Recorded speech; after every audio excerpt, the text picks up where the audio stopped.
For more insight into NATO's agenda and its goals, we're joined live now by Stanley Kober, Research Fellow at the Washington-based CATO Institute. Mr. Kober, thanks for joining us. Now, in your opinion, what in short are the biggest achievements and failures of NATO's 60 years? Well, the biggest achievement is that it survived the Cold War. It was the major alliance left standing. The Warsaw Pact disintegrated. Some of America's other alliances also collapsed during the Cold War. CATO disintegrated after Vietnam. NATO was left and flourished. The biggest failure, potential failure, is now the conflict in Afghanistan, which has run into trouble that was not expected a few years ago. So we will have to see how that turns out. So in general, don't you think it's become a bit outdated, given that the Cold War, which actually brought it to life, has long ended? And doesn't NATO try to somehow find the enemies and justify its existence? At the time, I remember reading Václav Havel saying that both alliances should be dissolved and replaced by a trans-European organization like the Organization for Security and Cooperation in Europe. That was not done. NATO decided on new missions to go out of area, but it did not provide the budgets. Most of the NATO countries did not provide enough money to go out of area.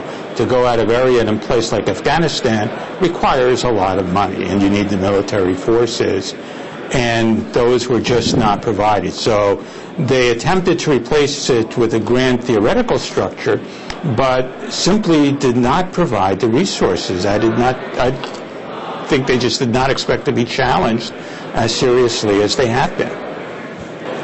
Okay, now let's get to the United States. As we know, President Obama was on a European tour before joining the summit. And does it mean he is somehow trying to ensure the U.S. is not left alone fighting an uphill battle against the Taliban and al-Qaeda in Afghanistan?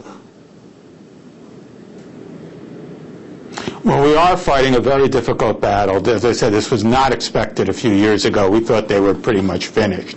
The President is in Europe for other meetings too. There was the G20 meeting, which apparently went very well if the reaction of the financial markets is any indication. But the NATO summit is also of great importance precisely because of Afghanistan. He does want more European cooperation, and you can see some of the European leaders are also nervous about this and saying the European countries do have to contribute more. Mr. Kober, let's now get to one of the most burning issues for Russia today. President Obama hailed his first meeting with Dmitry Medvedev during the G20 summit, but also accused Russia of invading Georgia. Does that mean the U.S. still supports Georgia's bid to join NATO, which, as we all know, Moscow strongly opposes?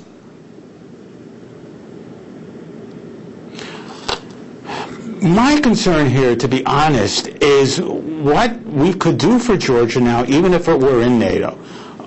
First, as I've mentioned, the future of NATO may hang in the balance of Afghanistan. That should be resolved before we make any promises to anybody else.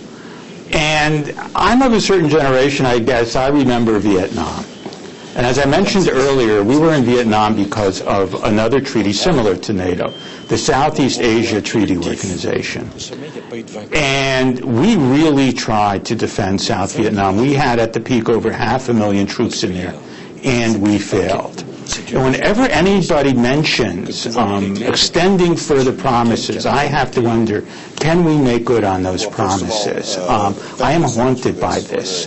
Not far from where I live, there's a shopping center filled with Vietnamese stores, and over that shopping center, the flag of South Vietnam flies alongside the U.S. flag. And I'm always haunted by that when I go there, that we made promises to these people and we were not able to keep these promises. And before we make promises to anybody else on anything, it seems to me that we should be sure that we can keep those promises. Thank you very much, Mr. Kober. I'm afraid that's all we can talk about. That was Stanley Kober from the U.S.-based CATO Institute sharing his view on NATO's anniversary summit. Thank you.